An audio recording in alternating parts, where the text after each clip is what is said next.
تماشەوان و شۆپینەرên پۆدکاستا بە کوردی ئێوارەوە تەفدە بخێر جارێکە دیس بخێرهاتناوە دکم و خەلەکەکەن و ژێ پۆدکاستێ میوانەی خەلەکا من ڕێزدارێکی خۆشەویستە ئەبژی برێز دکتۆر عومەر شێخ موسا کەسایەتێکی ناسا ئەکادمیسیان و سیاسەتمەدارێکی کوردە خودی ئەزمونەکە دوو درێژە خودی استراتیجیەکە مێژی هێشمەندیەکە ڤەکریە دەربارەی شورۆڤەکردنا سیاسیش بەولەژی بڕاستی مخص ئیرۆ بێ میوانێ me دکتۆر عومەر gelekî بخێر هاتی میوانێکی خۆشەویست زۆر سپاس کاکزارا gelekî بمە خۆشە گۆز بەشداری بەرناماوە دکەم ئازێویدارم گۆ فێداوی هەبژ گۆدارێ وەرە سپاس gelekî ji bo tevlîbûna te دکتۆر ئەم بڕاستی ئەم gelekî divê qonaxa niha de va çend rojî bihûrî gelek gengeşat sosyal medyada nav Kurda de çêbû piştî ew biryara hilweşandina Hesedê weke hêzeka serbixwe got niha kete nav cêşa Sûrî de û peyre jî destnîşankirina mezlûm Ebdê weka nav şêwermendiya serokatiya Sûrî de gelek Kurd hinek gelek jê yanî bêhêvî bûn birişbinî li vê meseleyê meyzan hinek jî dibêjin ev tiştê mekarî hûn bikin hinek jî dibêjin gerek ev tişt çêne wa em birastî min xwest xwendina te weke kesayetiyekî zanim tu baş bi aqilmendî vê meselê şirovet dikê û nerîna te wê gelekî giring bê ji bo xelkê me rojava taybet kirim bike doktor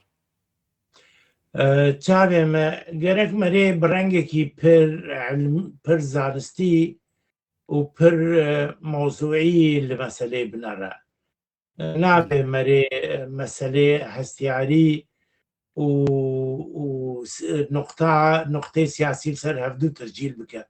gerek merê bi rengekî çavvekirî bi rengekî pirfireh bi sîngfirehî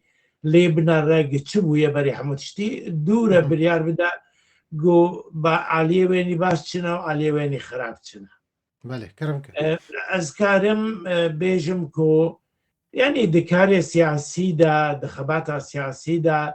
di tevgera siyasî de merê ew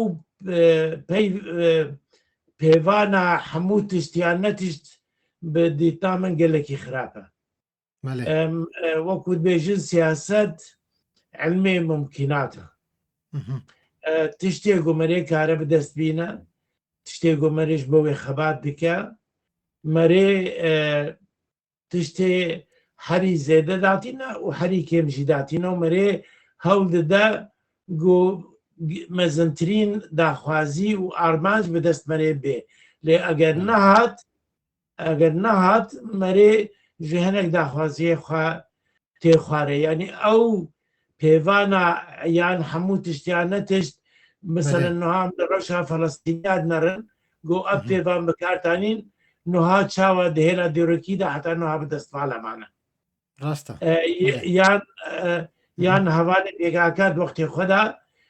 ev pêvan dîsan bikardanîn lê niha hat bi temamî hatine guhartin tebîî dîtna me ev rêkeftina gobûye ev proseya danistandina gobûye di navbera Qesedê de û di navbera hikûmeta demkî ya Sûriya de ji çi ya dehê adarê çi bîst û nehê mahayekê çi ya niha hinek aliyê wênî baş hene hinek aliyê wênî xirab hene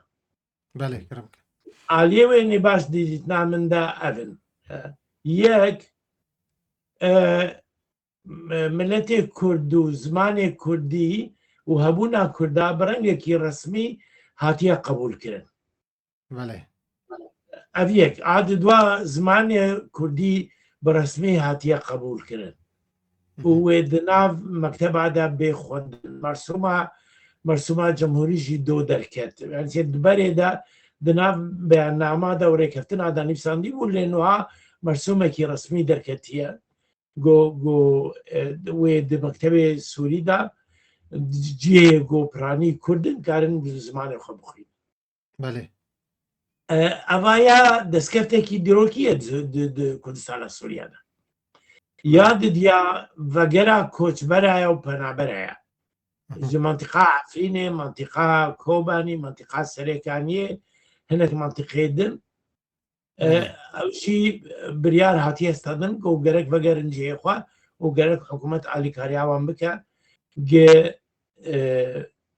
vegerin cihê xwe û ew hêzê milîşya û hêzê Tirkî li wan منتیقا demînin çi xwast jêre divê û çawa be evaya tişkî din e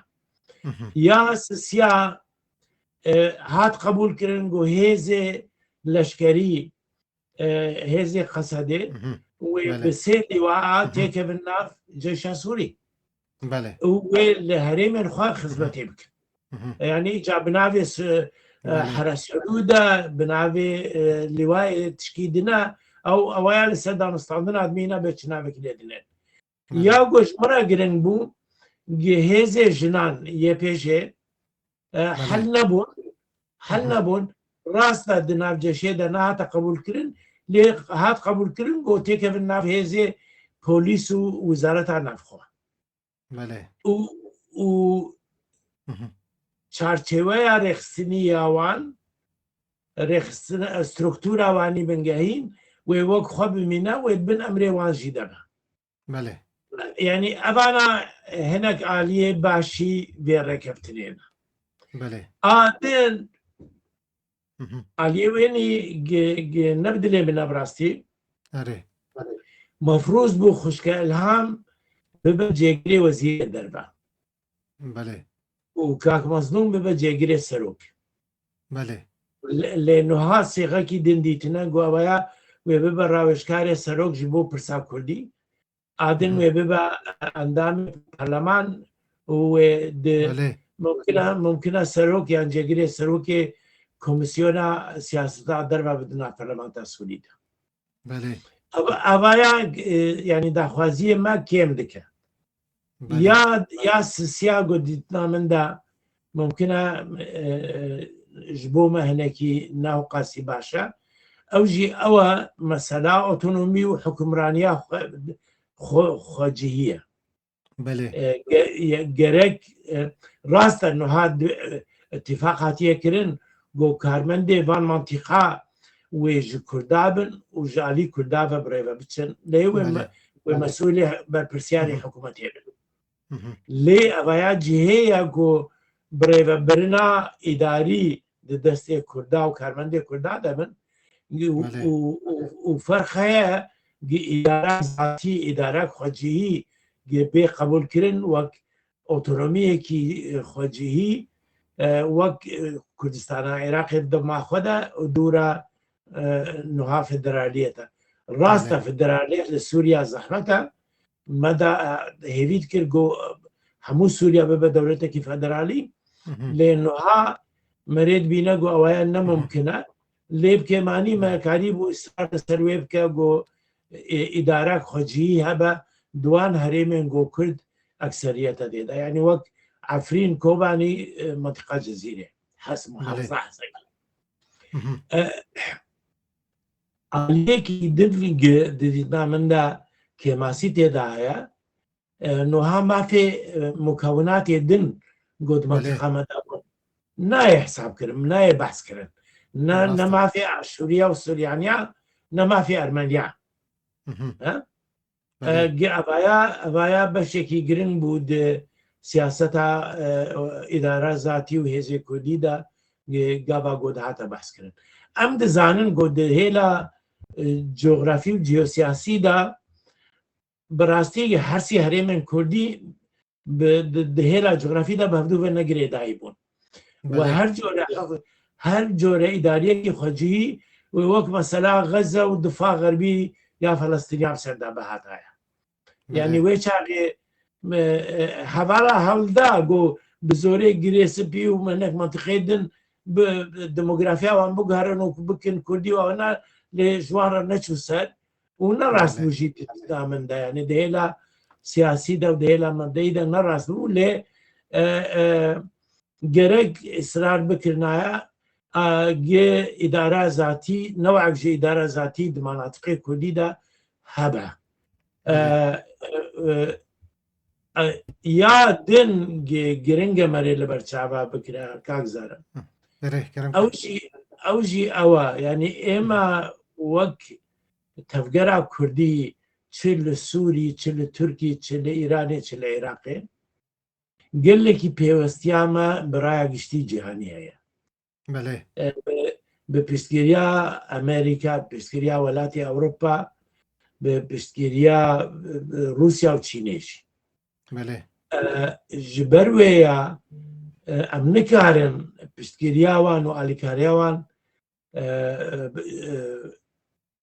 têxin metirsî yan li ber çavan negirin. Tiştê got em dibînin bi rengekî pir realîstî û waqeî me bifikire em dibînin ku welatê Rojava û Çîn û Rûsya jî حکومەتە ئەرشەرع حمێزکردە و دخوازن گۆ تەسبیت ببە دگەل گۆ هەموو کەس پاشماوەیە دزانە و دزانە گۆ دۆختی خۆدا لێخستنێکی جیهادی بوو لێ نوها هەموو کەسێک دخوازە تەسبیت بکە و نەوعەک ڕەوشێکی ئاسایی di Sûriyada peyda bibe کارمە دەگەل جیرانی دەگەل دەولەتێن جیرانی خۆدا بخۆشی بژی و دەف جوان ئەدعایەکەبنێ حکوومەتە سووریا بەردا ji ber wê em jî yanî em jî gerek vêya li ber çava bigirin vê rastiyê gimadam dewletên mezin piştgiriya vê rejîmên digirin wê çaxê eger em serê xwe li dîwara xînin û serhişk bin li ser daxwaziyê xwe کەسێک تنە بە گوالی کاریان نابکە ڕاستە دکتۆر دوورە ئەم ژبیر نەکەن ببوورە ئەم ژبیر نەکەن گۆ داعش هی نەمایە داعش ژۆرتیدا نهاتیە هەلانی هەنێکی هێزێ ناسیۆنالیستی و ئیسلامی هەنە گۆ داخوازیە دژمناتیە داخوازیە ملەتێ مەدکن ji ber vê ya ئەگەر مەرێ van rastiya li ber çava bigire دیدیتنا من دا یعنی وەک جارە بەرێژی بەرنامەتەدا بەس کرد ئەس وێ پرینسیبێ بکارتینم مەرێ تشتێک دەست مەرێ کەوە دانستاندنەدا مەرێ قبول بکە و لەسەر ئاوا بکە ڕاستە گەلێک باشە سپاس دکتۆر دکتۆر تە بەحسا هەنێک شکێماسیە ینی ئەو وەکە مەسەلا ئەو دەستنیشانکردنا برێ مەزلوم عەبدێ وەکە نەوەکە شێورمەند ینی مەرسوم داهاتیە ینی شێوەرمەندیە سەرۆکاتیەدا ینی حتا ئەو مەهامی نەهاتن ئەرکی نهاتنە ناسکردن و یا دیژی یا مەرسومێش بۆ زمانی کوردی دووردا هاتیە بعربیت بێژێت بێت و تاح دیراست اللغة الكردية يعني زمانی کوردی کردنە وەکە چاوە ئەف زارۆک ینی ئێ مەدرسێ زمانی ئینگلیزی یا فەرەنسی بخوێن ینی نەکردنە وەک ئەرێ گوتنە زمانێکی نیشتمانیە لێلێت مەیزەتکن وەکە زمانێکی بیانی ینی دڤردە هەنێکی نە لەیستکاب گوتنە ینی وەکە گرێدانە پرسگرێکا کوردیڤە گو پرسگرێکا کوردی هەنێکی بەراڤەتی بکن نەکەنە پرسگرێکەکە نۆ کورد نتون العرضا خنا بهتر دفردا تكاري بيجي التعريف أف دفردا أف ترم هناكي باندورا وينينا جو كردا وكا كسنا بيانيت بينين دفردا شاوا فيت بينيز بيجي هناكي يقولوا دفردا كيمايد دفهردو مرسومة دهايات نزل نريناتا شاوايا أتمنى أو راستا جرك مري يعني دبيجة دورة ويد دستوري دا تثبيت ببا و اول سر کاری مینا دانستاندنی پاشروجی داد مینا گرک مری مالا خو باش عواب که بقوت بکه دانستاندنی دندا اصرار بکه گرتشتانا رونتر ببن ناورو که رونتر ببن اویا یک یاد دیا اف مسئله يعني مری کار تفسیر جهه بده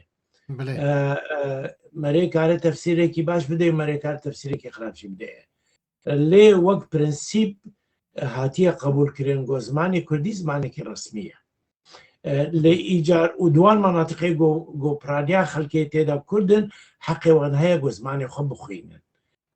و تێکە بە ناو مەناهجە تەدریسێ ئەو مەسەلا تەفسیرە گۆ حەقێوێ هەیە و حەقێوێتونەیە و وەک زمانێکی بیانی لێ تێنەڕینەوەە ئەڤایە لەسەر تەفسیلاتی دانوستاندن ئادمینە مەرێ نوهان نکارە وێ نەتیجە سەدی سەد جێبستیدا ئالەیەکی دنی باش هەیە کاکزاراگە مشبیرا کەس باس بکەم ئالێ وێژی گۆگەلێکی گرنگە ئەف ڕێکەفتنە هەڤالێ قەسەدێ دگەل حکوومەتا سووریا و ئندیماجاوان دناو هەیئاتێ دەولەتا سووریادا وان هەڤالە ji nüfuza PKK rizgar dike. Yani ew bûçûnê Abdullah Öcalan û hevalê Qendîlê û ew mefhûmê ecîb û xerîbên nezanistî yê hevalê PKK û tevgera wan mesela birayetiya gelan û umma demokratî û tiştê welê gomerê nizane bisabit dihêla zanistî de manavê çi ye ئەڤایە دەستێ وان ئازاد دکە تەسیرەوان سەروان نامینە و زێدەتر وەک کوردێ سووریا نووا حرەکەت دکە دێڤلا گۆ بەرنامە و ئایدۆلۆجی و ڕێبازە سەرۆکتیا هەڤالێ پێکاکا لە قەندیلێ یان عەلی عەبدوڵڵا ئۆجەلاندا بگە ئەوانە هەوڵ دەدەن بە حکوومەتا تورکیاڕا هەوڵ دەدەن بۆ تەسیر لە سەروان بکەن لێ ئەڤایە بڕنگێکی یعنی لەگۆرە تەفسیرا من ئەڤایە وانسکار دکە ژوێ تەسیرێت بەێ دکتۆر ببورم دوێ واری دەشخوات بەحس کرد gelek hin şirokariş dibêjin yani ev rêkeftina bêhtir daxwaza Tirkî bû yani ew daxwaza Öcalan û Erdogan û Bahçeliye got çawa ev tiştê got îro li rojava pêk hatin yani tu vê çawa dibînî tiştê got heye Tirkiya tim dixwast got ne îdara zatî ne kiyanekî Kurdî li Rojava bê avakirin û gelekî zex dikir guzû îndîmaz jî çê bibe ew rast e lê zanî Tirkiya ji tirsa we malûm e li hêla stratejî de eger kiyanekî Kurdî wek kiyanekî Kurdistana Iraqê çê bibaye enca çi otonomî be çi federalî be niha jî hemû kesek çavê wê lê got rejîma İslamî nemîne Kurdê Îranê ji wira dawa mafê xwe bikin evaya wê Kurdê Tirkiya zêdetir bidehfîne got ew jî dawa aynî maf bikin li Tirkiya Tirkiya ji wê ya ditirse got tesîratê hebûna kiyanên Kurdî li Iraq û Sûriya û Îranê wê tesîr li ser Rojava jî bike û ewana ditirsin yanî got dewleta Atatürk û dewleta Tirkî wek xwe nemîne wê bê guhertin di encama wê de û evaya tim tirsekî mezin bû di eqliyeta kemalîsta de eger hatû dewleta Tirkiya wek Tirkiyayê niha nema wê çaxê wê Ereb û Ermen û Kurd û Yunanî û hinek Gurcî û hinek kemayetiyên din got ekseriyetên di Tirkiya de Tirkiya wekû Tirkiya wekû dewletekî Tirka namîne mumkine heqê wan jî hebe giş veya bitirsin lê evaya rastiya demografî Tirkiyaya gerek Türk qebûl bike û bizanibe got rojek rojan wê ew guhertin her bê pêş lê ji ber wê ya jî gelekî muhaweretkar got Kurd li welatên hevsînor yan welatên cîran negihin mafê xwe û tim helwestekî dij distîne di wextê xwe de me dît di salê şestî de li Kurdistana Iraqê di salê hefteyî de di salê heşteyî de li Îranê di sala heftê û neh de gava danastandin di navbera Dr. Qasîmlû û hevalê Kurdistana Îranê digel rejîma İslamî de danastandin kirin di heftê û neha de dîsan Tirkalî tişbûn li Sûriya jî aynî tişt e yanî heta got ji wan tê hewl didin rê lê bigirin lê ev tiştaya dîtname de heta ji bo Tirkiya naçête ser lê rast e hinek ji daxwaziyê wan hatin qebûlkirin ji ber got ev hikûmet bi alîkariya wan hate ser kar li Sûriya rast e دکتۆر تشتێکی دیژی هەن ها وەکە گوتێ فامکردن ژێ دەسەلاتداریە شامێ ئەو ڕێکەفتناوە بە هەسە دێرە ئەو دبینن ئەفنا وەکت بێ سەقف بەعربی ینی داخوازی کووردا هەموو بجی بوونە ینی وش بەولۆژی تدبینێ بەحسا ئەو شاندا 26 نیسان ئێگۆ ئەو مزلومژی برین هات گوت گو ئەڤە بەرپرسێ دۆزا کوردی بەرپرسێ پرسا سیاسیە کوردی نابینێ نۆ ئەڤنا بەلکی گاڤک بێژ بۆی دۆرپێچکردنا پرسگرێکە ینی نۆ پرسا کوردی ئەڤە ینی ما زمان بوو جنسی بوو وەرەگەزنامە بوو وامە هەمووتش داوایە تشتێکی دی نەما ژبەر لالیکی دیژی کورد ئیرۆ کاری بێژێ ڕەنگە پارچەبوونێ چێ بووە نەک شێوەیەک فەرمی ئەو ڕێکەفتنا 26 نیسانێ گو هەر هەموو کوردجیە رازی بوون ئیرۆ کەسێک نەما بەحساوێت کێ ینی چاوەی کورد کاربن vê pirsaha pirsgirêka Kurdî weka pirsa miletekî bêne rojevê yanî rast gelekî gotineka baş got got çi destkeftiyê got me dane me em ê bibin em ê bê destxweş bes lê em ê doza xwe berdewam bikin çawa vê dibînî ezbenî êmen ezbûna min di danûstandinê Kurdê Îranê û Kurdê Iraqê de gelek heye ji ber ku min pir alîkariya wan kir di wan danûstandina de û demekê hevalê Yekîtiya Niştimanî di heştê û çara de min wek serokê wefdê danûstandina digel hikûmeta Iraqê danîn lê hikûmeta Iraqê qebûl nekir got vaya Kurdê Sûriya heye Kurdê Sûriya got ev ji Amûdê hene akîd ezmûna min digel wan de ez qurban yani çawarêkiriye got hikûmeta Sûriya wilo bêje û wextê xwe de hikûmeta Iraqê û hikûmeta Îranê jî her rêkeftinek bûye ewana tefsîra xwe datînin û Kurdê me jî tefsîra xwe datînin di hemû proseyekî danûstandina de malesef gelek cara ev rewş tê pêş ê min hevalekî minî profesör heye bû di zanîngeha Stockholmê hevre me ders dida digot ê min heviyekî me heye di dinyê gişî de ew gwezkarî bin cumlekê binivîsim hemû kes wek hev jê fêr bike yani ji ber welê her rêkeftinek got çê dibe tim mecal heye got tefsîratê cihê jê re bêne peyda kirin li gora got dilê wî alî dixwaze lê evaya tu rast dibêjî îca evaya li ser me dimîne dîtna min de gerek hêzê Kurdî niha vegerin ser rêkeftina Nîsanê carekî dê civînekê çêkin platformekî yekgirtî bînin pêş daxwaziyê xwe siyasî bînin pêş lê bi yekrêzî û hevkarî digel hev de ne bi tiscîlkirina nuqata serhevdû û helwest firoştin bi hevdû ve evî yek a di dwa min di dema xwe de jî pêşniyar kir ez niha jî pêşniyar dikim bi ji wan hevala jêrgotiye digel Durziya de digel Elewiya de digel Mesîhiya de digel hêzê sekûlerê Sunnî Ereb de civînekî kongrekî müşterek çêkin ji bo damezrandinekî dewletekî demokratîkî sekûler li Sûriya ji bo parastina mafên van pêk hatiye û evana giş dostê Kurdan e evana ne dostê Cemaeta İslamî got ser hukm ne waya berjewendiyekî mezin ji bo Kurda têda heye eger stratîjiyekî welê bigirin yek mala xwe ava bikin wek hêzê Kurdî adin digel pêkhateyên din de li hev bên û bi hevdû re zex li ser hikûmeta Sûriya bikin. Belê Doktor ez ê pirsa dawî te bikim ew jî ez dixwazim nirîna te weket bi şîreta te axeftina te ji bo cada Kurdî îro cada Kurdî bi rastî gelekî parça bûye li hevketiye weke sergêjek li wa hatiye gerandin nizanim ev psîkolojiya Kurdî çima yanî dît ev rêkeftin berê darî çav bû yanî hesedê jî wî bê hilweşandin bes Kurd nizanim bîroka wa zakîra wa hinekî te nika çawa çi gotinê ji bo cada Kurdî dibêje Doktor Dizanî çi من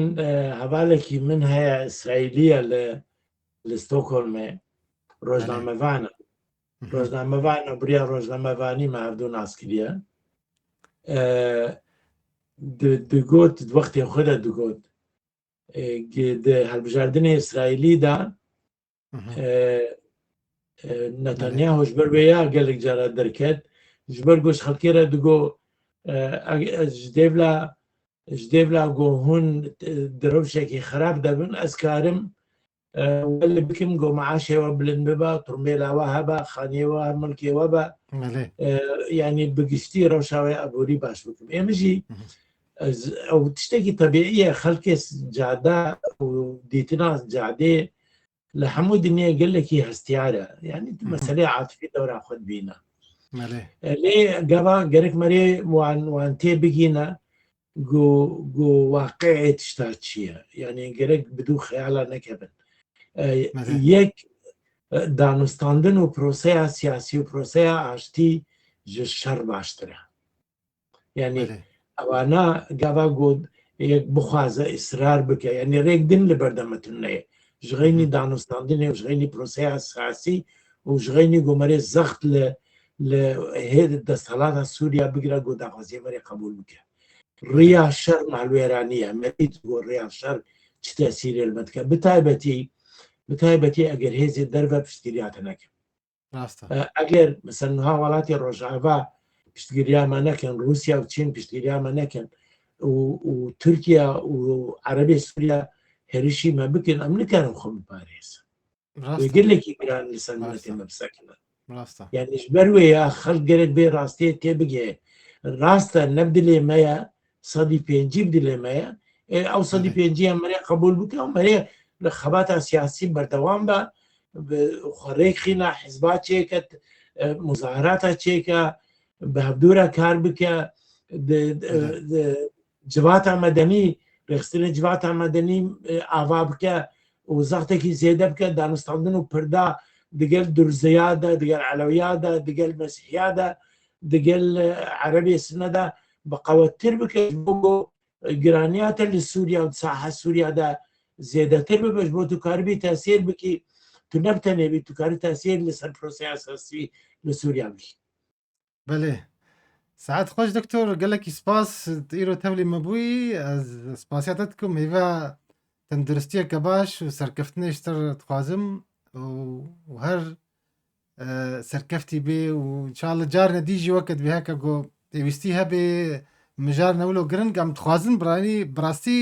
ڕایەتە gelekî giringe yanî cihê rêzdariyê û cada Kurdî jî yanî Rojavayê Kurdistanê hemû jî bi nirxandina yanî helwesta te gelek cihê rêzê ye ji bo wilo jî mixwast bê mêvan gelekî spas ji bo beşdarbûna زۆر سپاس ji we re jî ez benî her serketî bin û ez hêvîdarim ku fêdawê hebe ji guhdarê we. Spas gelekî û temaşevanên podkasta bi Kurdî saeta we jî xweş heta xelekeke nû bên xêr û xweşê te xatirê we.